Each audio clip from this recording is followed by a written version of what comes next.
Hello, everyone, and welcome back to Scouting for Growth. I'm your host, Sabine VdL, and I'm thrilled to introduce today's guest, Georgiana Laudi, better known as Gia. Gia is a strategic advisor. She's a keynote speaker and the co-founder of Forget the Funnel, a consultancy leader focused on helping B2B SaaS companies drive predictable recurring revenue through a truly customer-led lens. For over 2 decades, Gia has immersed herself in the world of marketing and product strategy. She has guided high growth SaaS organizations to uncover their customers' real struggles and motivations. She has done that using this insight to inform more successful and scalable go to market strategies and plans. In fact, she and her co-founder, Claire Stillentrop, published a practical playbook detailing this customer-led growth framework, and the book is called Forget the Funnel. In this episode, Gia and I will explore why so many companies get stuck throwing spaghetti at the wall instead of researching who their best customers really are. We'll look at the common pitfalls teams face when relying solely on funnel-based thinking and strategies, plus the steps any organization can take to cultivate a thriving customer-centric culture. Gia will also share insights and highlights from the remarkable work she has done with various SaaS brands and organizations, as well as tips you can put into practice right away. So, if you're a founder or an executive eager to build long-term growth grounded in genuine customer insights, then you've come to the right place. Join me in giving a warm welcome to Gia Laudi on the Scouting for Growth.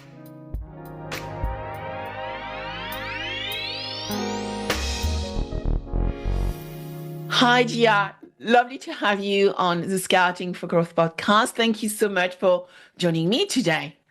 I'm so glad to be here, Sabine.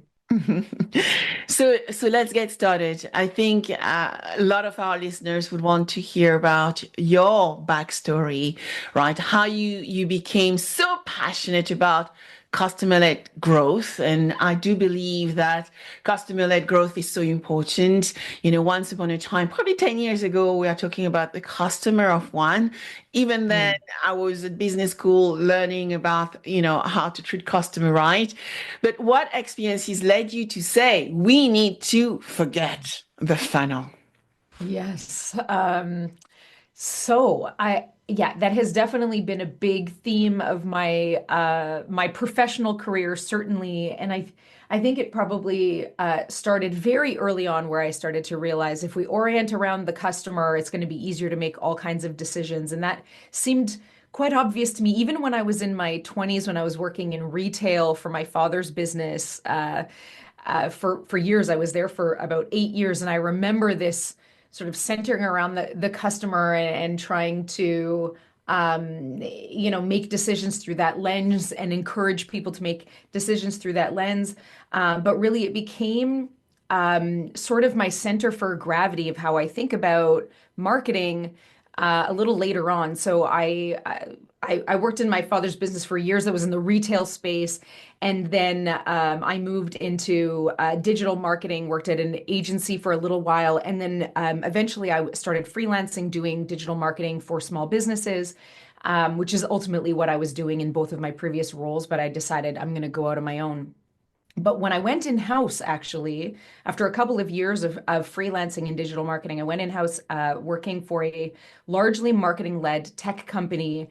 And it was a very stressful, very volatile, kind of chaotic environment. And I loved it. But it was very stressful. And I'm the under promise over deliver type of person.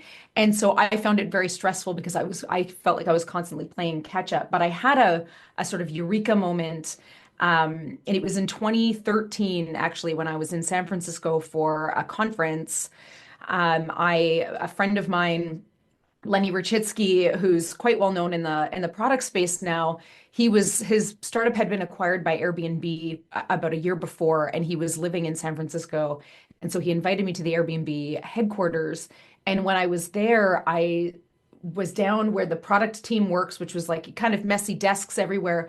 But I noticed these pieces of paper sort of taped to the wall in a row.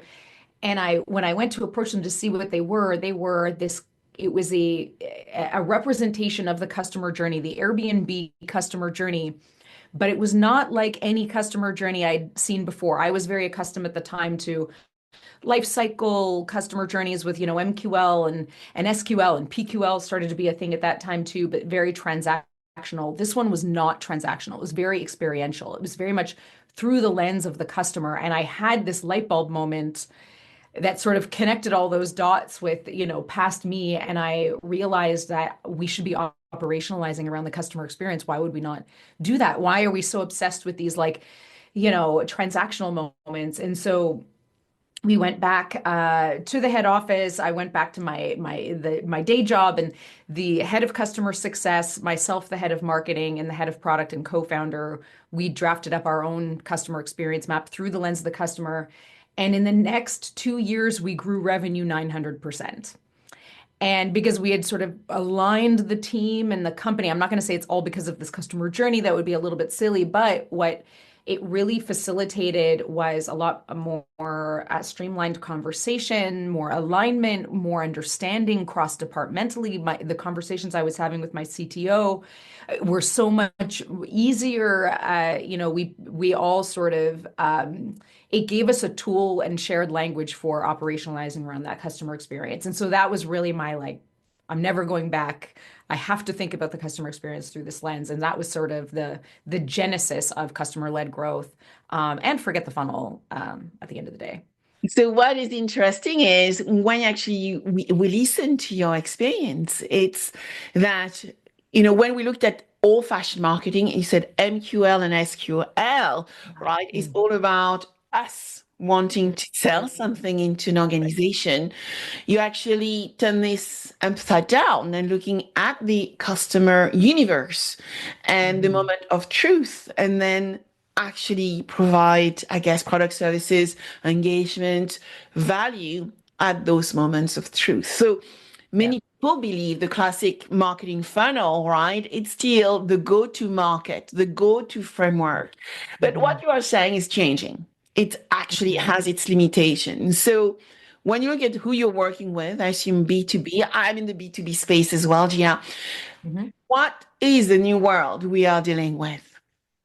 Yeah, so a big reason for our focus on this, forgetting the funnel and leveraging a more sort of customer-led approach, and even to operationalizing the customer experience, is really through the lens of recurring revenue businesses, which even if you don't have a recurring revenue business model, most businesses agree that, customer retention, returning customers, expanding existing accounts versus going out and finding net new customers, there's a lot of value there. And I think that, over the past few years, there's been a lot of sort of wisening up to the fact that existing customers are worth more than and less costly, and worth a lot more to us as a business versus finding net new customers through the front door. So the customer-led growth framework is really centered around this idea that your relationship with your customer does not end with the purchase. It begins with the purchase, and really building a relationship, providing continued value, expanding and growing, and expanding the value that you're providing is critically important. We work with B2B software as a service businesses that, they're subscription-based businesses. The job is continued value, and even expanded value.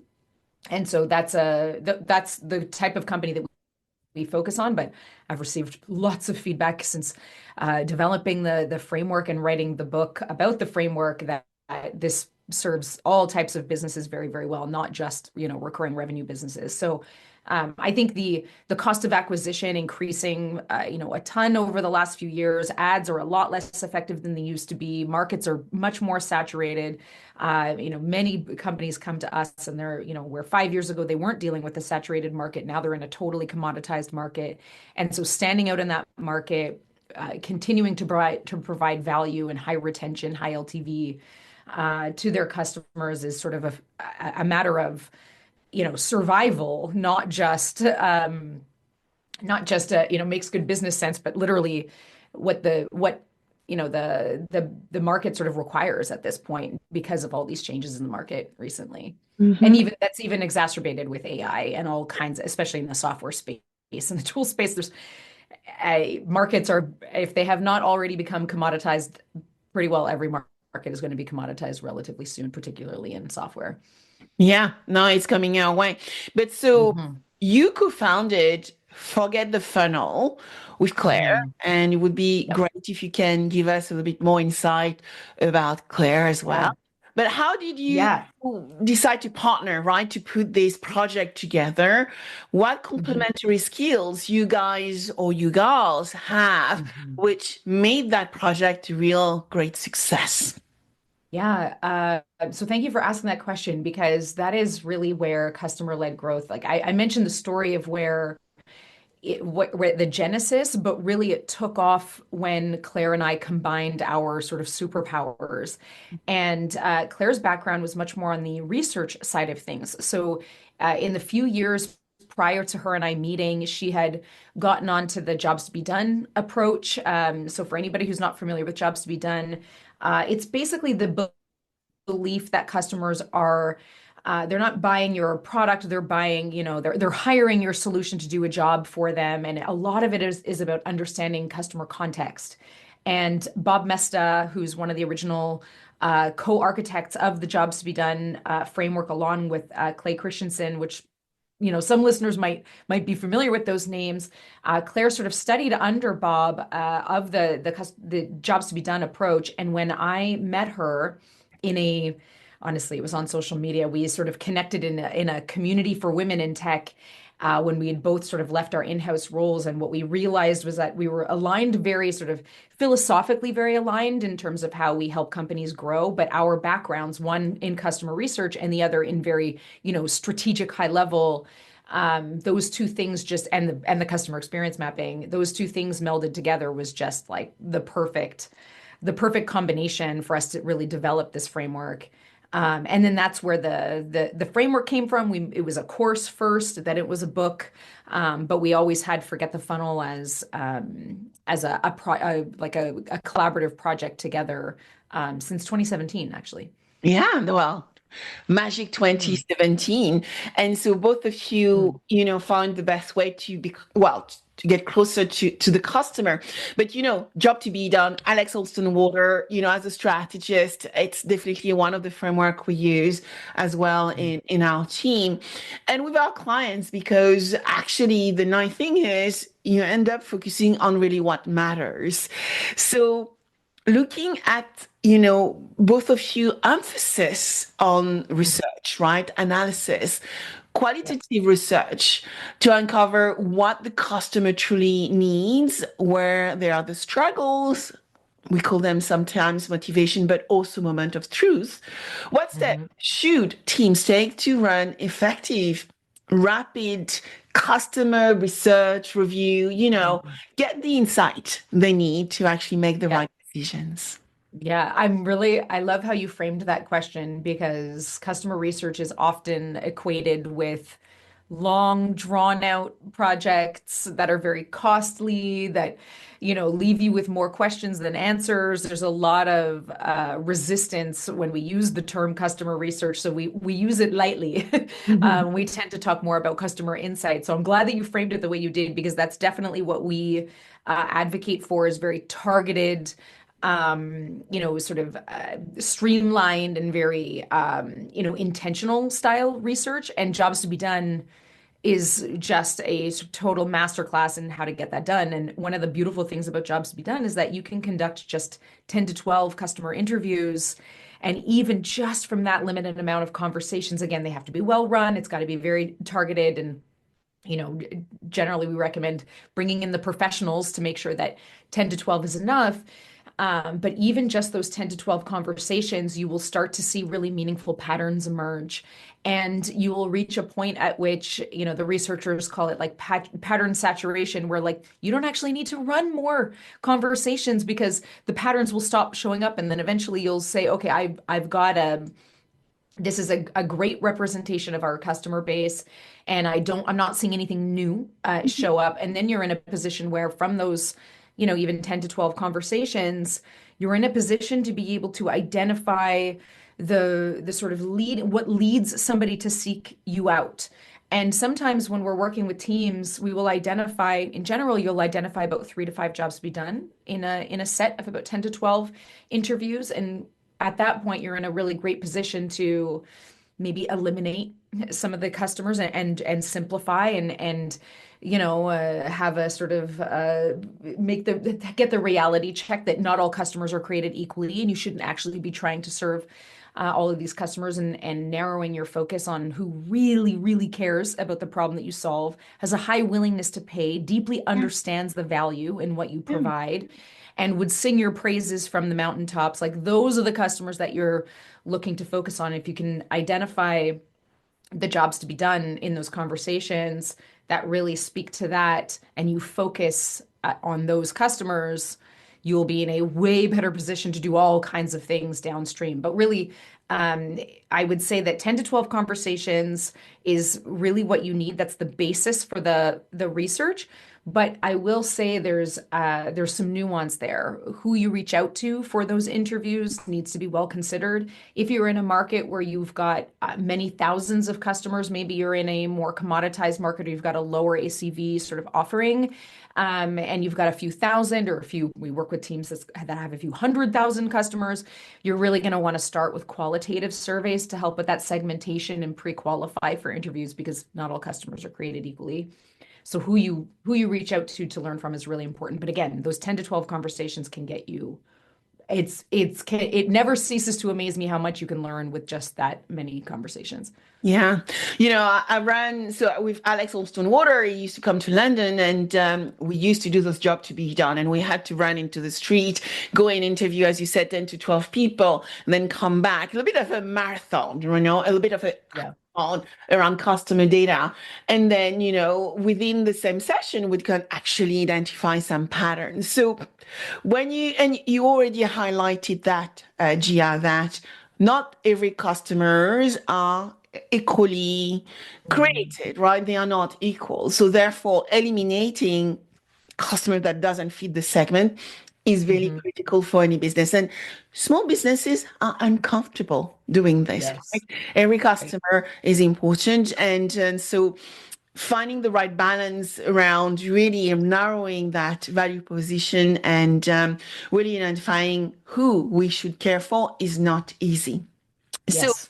when you look at those jobs to be done, could you get us maybe into a small example as to how you would actually identify a really nice customer segment, eliminate who might not be relevant, so that those companies can really understand the value of the framework and also understand how they can differentiate from their competition, rather than focusing maybe on features, functions, and giving us all the stuff in our face that often we don't need.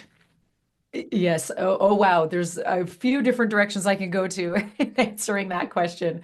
One thing that I will say is, yes, it can be a challenging decision to make. Sometimes it's very obvious, though. So we meet with a lot of teams where we come back with the customer research. We share the jobs to be done. We share our recommendations on which customer to focus on. And I would say about half the time, the founders that we're speaking to are like, yep, that's it. That's the one. These are the ones we really care about. These are the ones we want more of. And it's a very straightforward discussion. In other cases, I'd say about the other half of the time, there is a little bit of a discussion to have. And obviously, every situation is a little bit different. And so, the answer is often, it depends.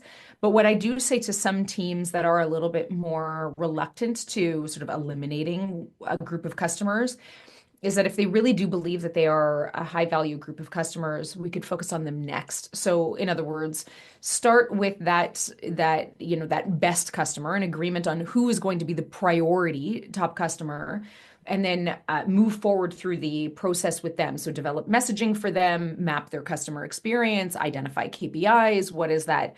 How's your solution, or in our case, that product usage look like to measure success, and focus just on that top priority customer job.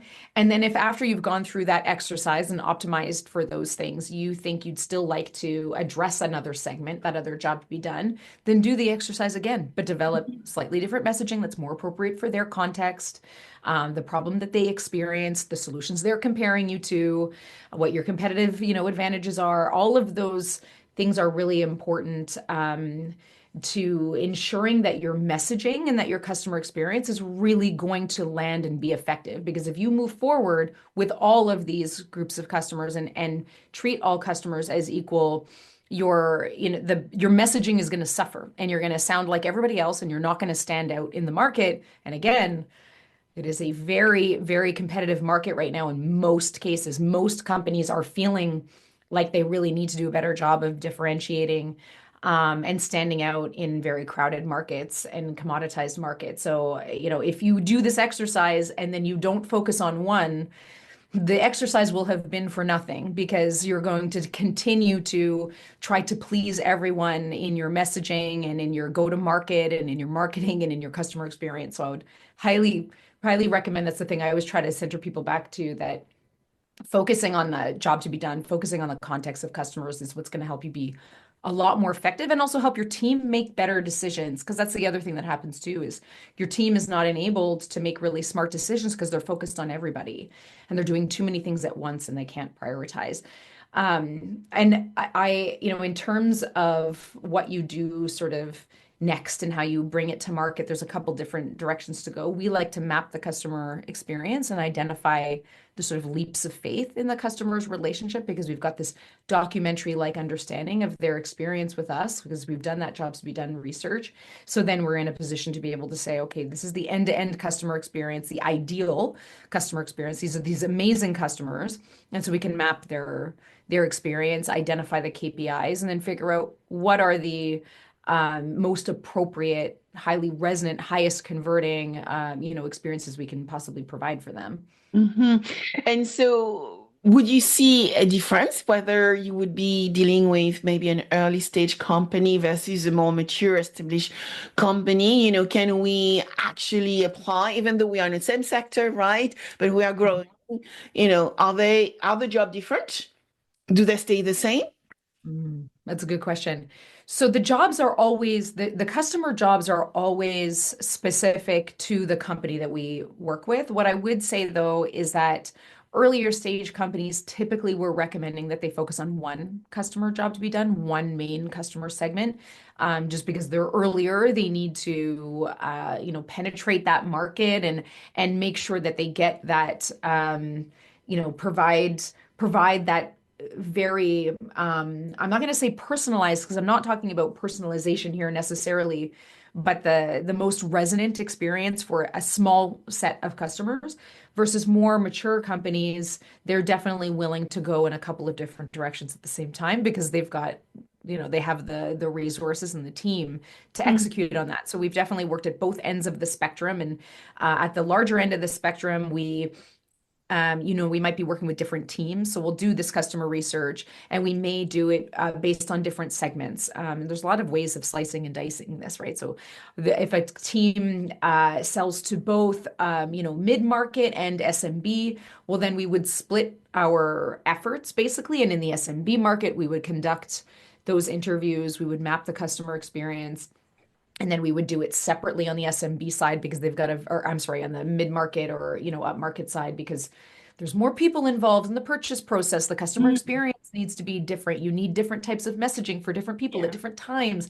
So that's what I would say would be the biggest difference is for earlier stage companies. We typically recommend focus on one customer, doing a really, really, really good job with one customer job. And in the later stage companies, making sure that you're not conflating all customers into one big homogenous group, but really thinking about the segmentation in a meaningful way, so that you can still provide really, high converting experiences and high resonating experiences, even for multiple segments at once. So, do you see artificial intelligence changing the work you are doing at the minute, Gia? Because I'm sure a lot of your clients are actually so overwhelmed and also impressed by this technology, which has evolved so fast over the past 2 to 3 years. It's Yeah. changing. For sure. So we have been experimenting with, there's a couple of different ways to answer this question.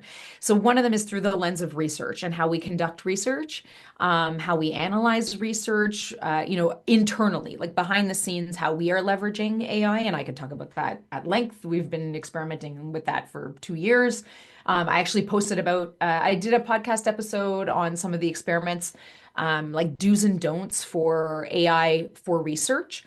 And then there's the other way to answer this, which is the other way that we're seeing AI impact, is that there's a lot of AI companies coming to us, because they're launching and they're going to market and they're already finding themselves in commoditized markets, even though they've only launched within the last 18 months or 2 years. And so they too need this type of research. Honestly, in some cases, it is the tools that claim to do customer research that are reaching out to us to do human-led research for them, because it's a different style of research. So AI tends to be pretty good at like audience market research, but not for customer research, not for jobs to be done research. We haven't had much success with that at all, honestly, and we've attempted a few things, but it's really not there. And I don't think it's going to be there for a long time. I think AI is moving very quickly, but understanding the nuance and energy in a conversation, which is critical to understanding the meaning of what a customer, is saying, AI can't do that. They're still leveraging transcripts. Sentiment analysis is nothing new. I mean, sentiment Mhm. analysis has been around for a decade or more. So again, AI is useful for some types of research, but when it comes to customer research, that foundational research that you need to really understand who is your target market, what is the messaging that's going to resonate with them, what's the customer experience we need to provide to them to build a relationship with them that turns them into a lifer type of high retention, high LTV customer. That type of research cannot be done with AI. But on the flip side of that, those AI companies are also moving very quickly, finding themselves in commoditized markets. They are, there's actually in January alone, we heard from 3 AI companies that were like, we needed this stuff yesterday. Like they're all in hyper mode. Yes. Um, and trying to learn very, very quickly. They're just doing things more quickly than everybody else, I would say. Yeah. And as you said, because of the commoditization, they Totally. also need to really understand who they are going after. So really understand that consumer is a very different lens on how they're actually going to attract them. So looking Yeah. at mapping and measuring that customer experience, right? Mhm. You said, gathering deep research on customers cannot be done with just technology. You need to actually know the framework, the insight, how to interpret that data. So how do you Yeah. recommend translating those insights into practical customer experience mappings, right? Mhm. How do we go about doing that? Yeah. So, the framework in which we like to think about the customer experience, particularly for recurring revenue businesses, but this would be true for everyone, as we think in terms of the top level phases. So, the struggle phase, where your customer is experiencing the problem that you solve, they're exploring solutions, but they're still dealing with the old way, so to speak. And then there's the evaluation phase, which, I mean, it sounds very obvious, right? They're either getting on a demo or they're trying your product for the first time. The evaluation phase, we say, ends at value realization. So when they see the promise of that job to be done, they feel certain that your solution is going to be right for them. That's when the end of the evaluation phase is. And then the growth phase is really much more about continued value and value growth. So for a recurring revenue business, continued value is the ultimate goal. You're trying to get a sticky, lifer type of customer that their chance of canceling or churn is very, very, very low. In fact, you want to get them at a healthy cadence of product usage, whatever that means for your product, so that you can then move into value growth and help with, I mean, all kinds of things. There's like upsell and cross-sell and expansion and annual contracts and referrals and reviews, and there's all kinds of things that can be done at value growth. That's where recurring revenue businesses get really, really interesting, is over in value growth. We're talking about net revenue retention instead of just retention and churn. So through the lenses of those three phases, struggle, evaluation, and growth, we then break down those phases into different sort of milestones. And I typically we think about these milestones through the lens of the leaps of faith that your customer need to take, and the value that they need to see. So we often refer to them as customer success milestones when they reach moments of success. Generally, the struggle phase, depending on your go-to-market model, might have like a problem stage and an interest stage. But again, if you're depending on your go-to-market, there may be another milestone in there. Evaluation phase will differ wildly from company to company. If you've got a more complex customer, a more complex product, your evaluation phase might be as many as 3 milestones. We try to keep the lowest as possible. Often there's 2 or 3 in evaluation. And then in the growth phase, there's generally 2: continued value and value growth, like I described. Now, where things get much more sort of like the next level of depth and sort of nuance there is when we get to measuring. And so we identify as well KPIs for each of those milestones, so that the team knows that they've done a good job helping customers get from one of these milestones to the next. So we develop KPIs for the teams that we work with to really help them understand that a customer has gotten to a moment of value. So we're often looking at product usage based on what customers said was really, really important to them.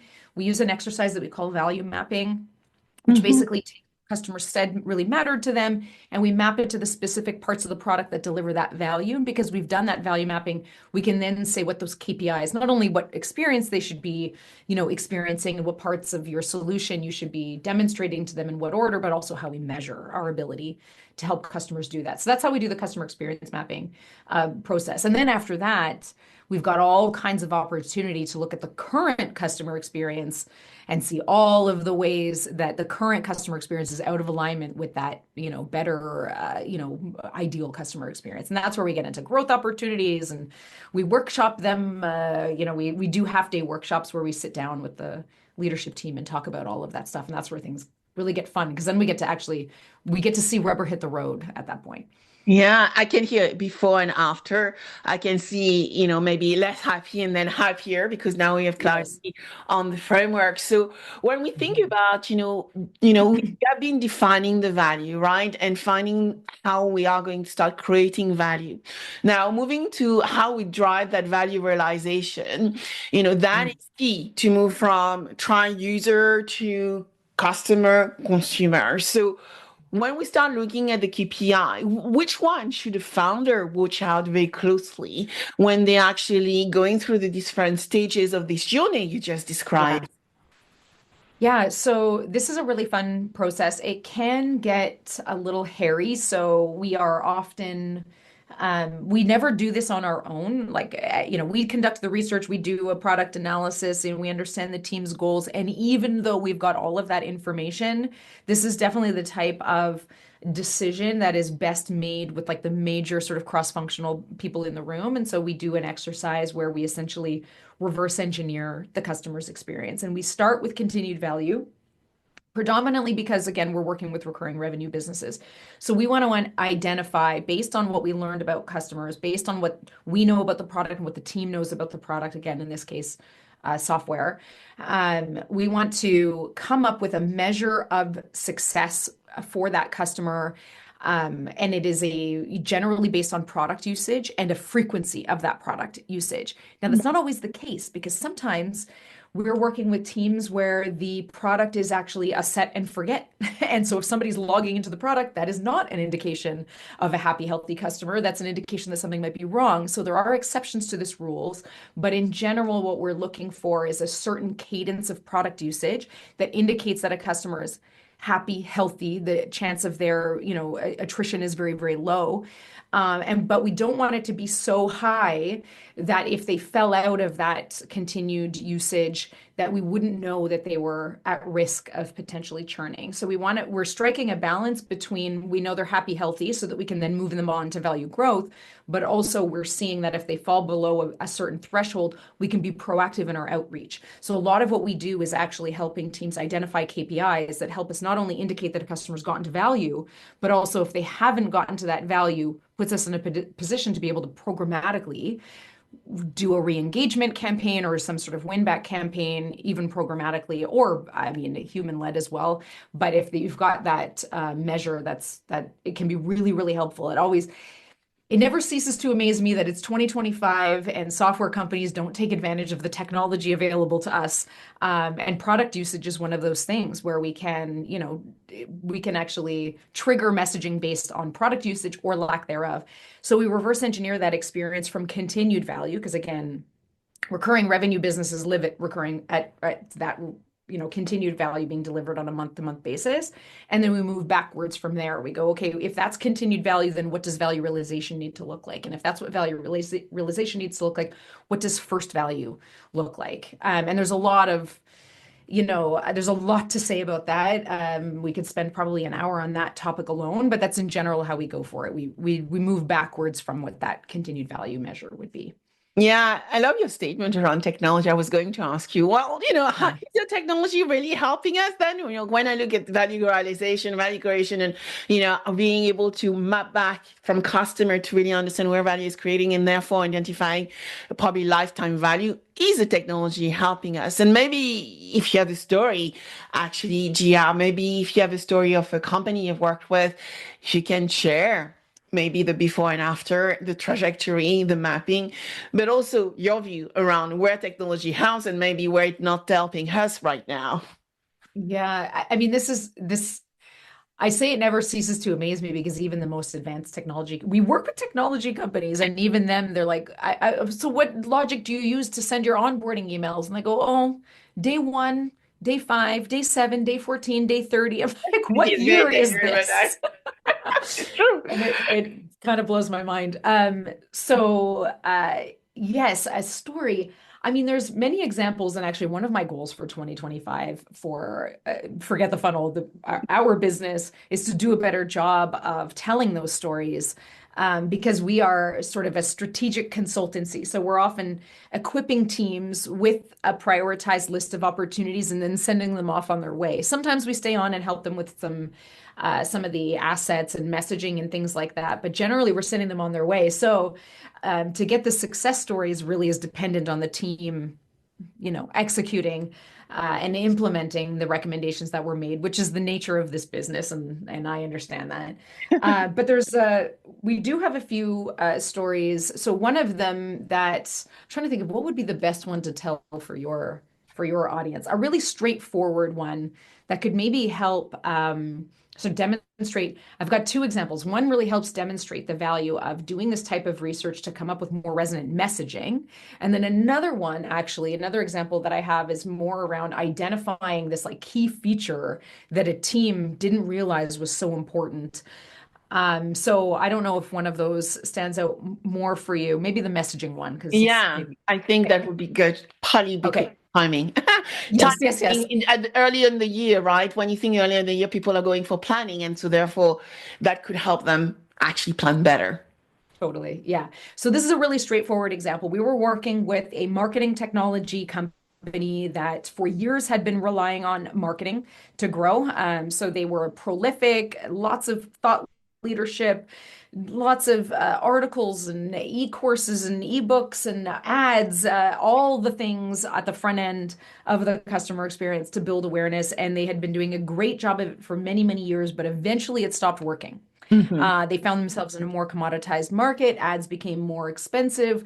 Their messaging wasn't, their content wasn't really cutting, and their revenue growth had flattened for about a year. And they tried everything. They doubled down and tripled down on their content, which is what they were so good at. And so they eventually were like, no, this is not working anymore. We need to get to the root of what's going on. So we worked together. We ran a short research project together. And what we learned was that there was two very different groups of customers that were showing up at the front door. One group of customers was looking to grow online, so looking to grow their business, grow their audience. And the other group of customers were showing up and they were looking to automate their processes because the marketing technology tool actually let you do both of these things. But the reason that this had eluded the team to this point is because that first group of customers that were trying to grow their audience, they were the very vocal majority customer. And so they were the ones that the team heard from all the time. They were the ones gushing over their content. They would flock to their website and give them traffic numbers to brag about. But they were also a drain on their customer support, and they would churn and cancel more quickly than this other under the radar, higher value customer that was coming in to automate.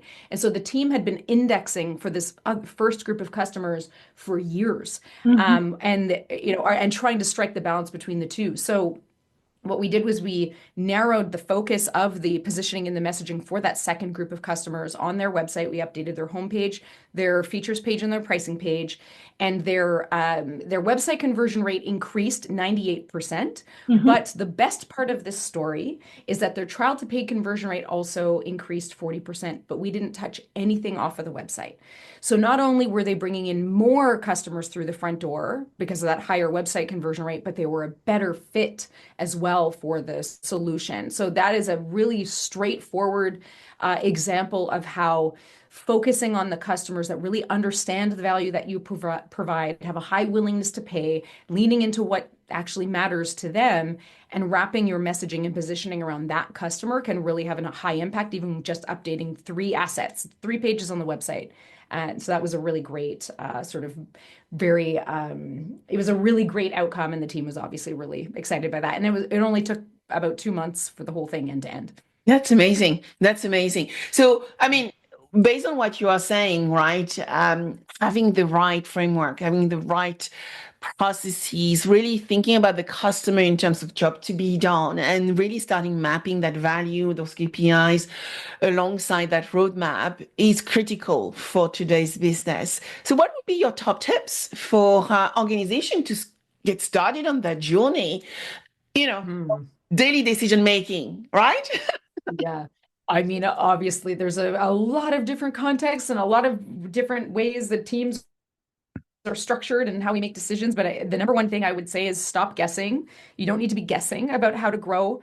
I often like to say the answers to your growth challenges live inside the heads of your best customers. It's your job to pull it out and enable your team with that, provide your team with that clarity and understanding and alignment around those customers who care a lot about what you do and are very high value. And if you can operationalize their experience, then your team is going to be really, really well equipped to make much better decisions about how to grow and how to optimize your experience. And if there's some resistance to customer research, I'm really glad that you framed this, like, how do you do really targeted type of research? Again, just 10 to 12 conversations. One thing that I would recommend when conducting customer interviews is to bring in, if you don't have that skill set on the team, I would actually really recommend, I don't like to recommend going to consultants because it sounds very self-serving. It doesn't need to be us, but find a researcher that really knows how to run jobs to be done interviews well. And I think you'll be much better served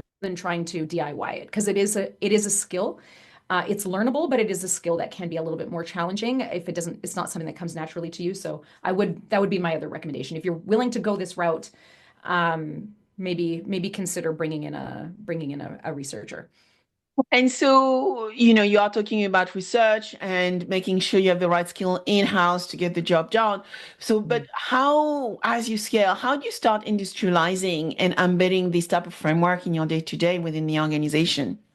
So our process that we run through is really, and actually I do cover this in the book. So the Forget the Funnel book is very short and practical. This would be a really helpful if anybody's interested in this process. Chapter 2 is dedicated to who to involve. Like, who are the critical members of the team to get, seated at this table to make these decisions. We never run these projects without involving the senior leadership team, head of marketing, head of sales if there is one, head of CS if there is one, head of product if there is one, sometimes the CTO in our case, but getting those strategic leaders in a room and in alignment around this sort of operationalizing of the customer experience and who that ideal customer is step one. If you don't have that cross-functional buy-in, if somebody in a VP of marketing or a head of marketing role tries to do this alone, it is going to fail. You have to bring in your adjacent, the leaders of your adjacent teams. Otherwise, it's not going to work. That would be my number one thing where I see when people try to DIY this, where they can sort of go rogue and then it goes nowhere. So that definitely is really helpful. And there's all kinds of ways to embed it into your day to day. But I would say the biggest thing is really there's a lot of work to be done, even just getting, alignment across the team. After that, there's all kinds of ways to operationalize it with dashboards and team performance metrics and setting targets around some of these KPIs, measuring, implementation, testing. There's all kinds of stuff, but I feel like that again would be a whole other a whole other episode. And any predictions, actually, Gia, around where customer centricity might go?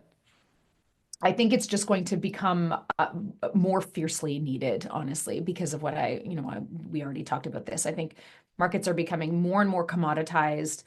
Our moats, more and more, the moat is going to be deeply understanding your customers better than your competition. And I think there's just going to be more emphasis on customer understanding in the next few years. AI for research is, if anything, it's going to exacerbate the problem because anybody can write a blog post or a social post using AI. And if you have that added advantage of really deeply understanding what actually cuts to the core of what your customers care about, that's how you're going to thrive in the coming years for sure. And so if people want to find a little bit more about you, where should they go and download, the book? Yes, yes. So the book is available on Amazon. It's called Forget the Funnel. You can also find it on the website, but forgetthefunnel.com is the name of our little boutique consultancy where we work with B2B SaaS companies. And like I said, the book is available on Amazon. We also have a podcast. It's relatively new where we talk about some of these things and geek out. But yeah, that's probably the best place. Gia, thank you so much for joining me on Scouting for Growth. That was a great conversation, and I'm sure many people will dive into it and reconsider how they look at their customers. I hope so. Thank you so much for having me.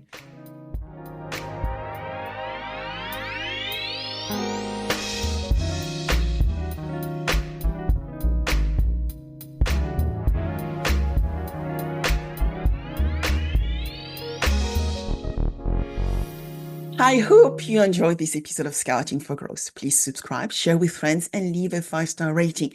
Your rating is so valuable. I review all of them, and my team help me adapt content to meet your needs.